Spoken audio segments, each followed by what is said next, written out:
public speaking is not my favorite thing. This is why I'm going to read my speech. But I hope you guys still like it. So, thank you all so much for inviting me here to speak with you about my research and why I think it's important and ultimately worth all the blood, sweat, and tears that I have shed and will continue to shed on this project. But to begin, I actually want to invite you first to imagine our little planet from space.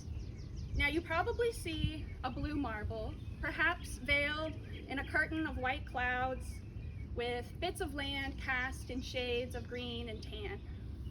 I see a green planet, one where plant life binds, transforms, and furnishes our entire world. But what's remarkable to me about all this plant life is that the vast majority are angiosperms that depend on animal pollinators to survive, and that this wasn't always the case. 200 million years ago, gymnosperms were the big boys on the block. They were innovative. They were vascular with upright postures. They produced pollen to spread their genes in tiny little durable DNA packets, and they produced naked seeds to disperse, survive, and germinate under favorable conditions. Around the same time, give or take a few million years, wasps developed the ability to use pollen, which was naturally rich in proteins, in order to raise their own offspring.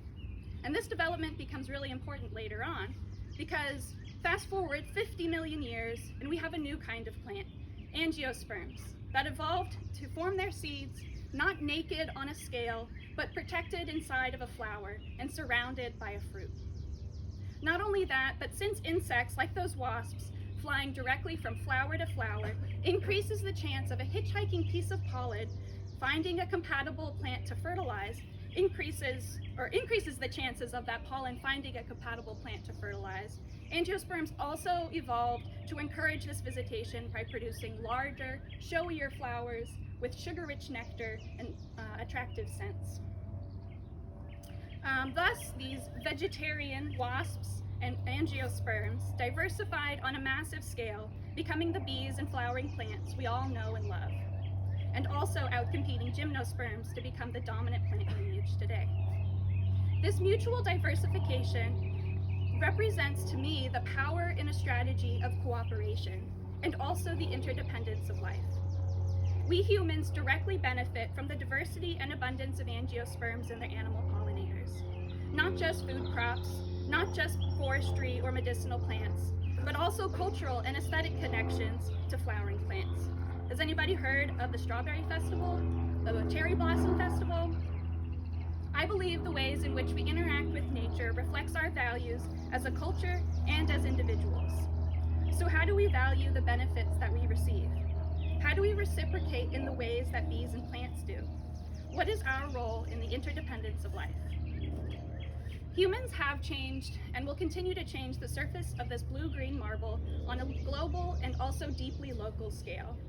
As a result of our values and practices, today we are witnessing alarming declines in the abundance and diversity of insects, and this is especially concerning among our insect pollinators. Threats to bees include pollution and pesticides, disease spillover from agriculture, climate change, and the loss of habitats that provide food or shelter. Now here in Virginia, about 90% of the land is held in private hands. That means that the overwhelming majority of our landscape is managed by individuals like you, like me, and our neighbors. As one of the many people in somewhat control of our landscape, I am a renter, I wanted to know how land use on the large scale, that is, choices to develop this land or to cultivate that land, to build a neighborhood here but build a park there, how this influenced the relationship between bee and plant. Specifically, I asked, how does land use at the large scale relate to nest seeking or foraging of bumblebee queens in early spring? I chose bumblebees because they are large and charismatic, and also a dominant pollinator because they're so abundant and visit many types of flowers. Bumblebees are pretty well studied, in part because they're useful in agriculture. However, we know mostly about the colony phase, when workers are toiling on behalf of the hive. But we know relatively little about the solitary phase, before the queen has fully established her nest and committed solely to producing workers. But this solitary stage is critical. A bumblebee queen that was hatched last summer has hibernated all winter, buried in soil and leaves, and she emerged in spring in order to establish her nest. It is during this time that she must forage on flowers to keep herself alive, avoid premature death by weather, predator, or parasite, search for and prepare her nest, and then also forage for her larval offspring until they emerge. At which point, they can forage for themselves as well as the colony, and the queen will remain in her nest full time and eventually die there at the end of the season. Only her mated daughter queens will hibernate in winter to begin again next year. I wanted to know more about these solitary queens. Are there more queens or more species of queens in landscapes with different land uses? For example, with more or less development, forest, or open land? Does the land use in the landscape influence the likelihood of observing a bee with pollen? This is a sure sign that she already has a nest because she is foraging for pollen to feed her larval offspring. And lastly, does the species composition of pollen carried by queens vary with land use? To answer these questions, I searched for queens at 25 sites in 9 counties in the North and Central Piedmont. These sites were situated in landscapes with varying land uses, from highly forested to highly developed sites, to mostly agricultural or open sites. Half of them are privately owned, part of the Virginia Working Landscapes Landowner Network, and half of them are public parks and nature preserves. I also recruited volunteers from the Virginia Master Naturalist Program to help me increase survey effort. I had about 20 volunteers from the Shenandoah, Old Rag, and Ravenna chapters come out to training sessions to learn about bees and my research methods. A few of them were able to come and survey with me repeatedly. For this survey, we did timed 60-minute searches for queens covering as much area as possible, and I visited each site twice. Basically, this involved walking slowly, carefully looking for queens that might be foraging on a flower or searching for a nest site. And this is, by the way, basically my favorite thing to do outside anyway. I told volunteers, think like a bee. What areas would look promising to a queen wanting a bite to eat or a place to live? Investigate those patches of flowers on the ground or in the trees. Go wander over to that stump or pile of rocks that could make for a cozy nest. When we found one, we caught her in the net, and we put her in a tube, and we wrote down if she was foraging or nest seeking. All of the queens we caught were brought back to my mobile workstation, that is the back of my Subaru Outback, and deposited in a cooler to chill out for a bit. Then, one by one, I recorded and I inspected and recorded each queen. I collected the pollen from her legs carefully using needlepoint forceps, and later this year I will be trained in DNA barcoding techniques to identify the plant species in these pollen samples. I also took lots and lots of photographs of the queen. I put her in this squeezer, which allows me to get photographs from her in flight, at rest, from all different angles. And then it's also useful for species ID.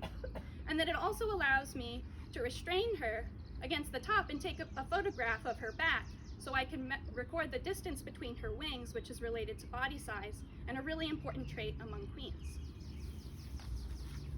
Afterwards, I let her go. In total, we caught 345 queens of 7 different species.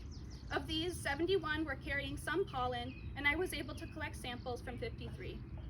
With data from these queens, I will be able to assess whether certain land uses might promote or limit queen abundance or diversity, or whether they influence nest-seeking behavior or pollen choices. You'll have to stay tuned for more results later this year. For millions of years, flowering plants and their pollinators have lifted each other up to their own benefit. Their diversity and dominance on this planet are the surest signs of this. As we have intervened in changing the planet, we have a responsibility to understand our impacts. This project has given me a unique opportunity to talk with the public about bee conservation. Park patrons would regularly stop me to inquire what I was doing, swinging about with a net while they were out walking their dog. I'd happily tell them, and more often than not, they would be rapt at descriptions of a natural world they hadn't known before. I believe there is no separation between human and nature, and I think it is to our detriment to think otherwise. I hope that my research will help individuals, communities, and society to see and value animal pollinators, like bumblebees, and help incorporate their needs and well-being into a new vision for an aesthetic and functional landscape.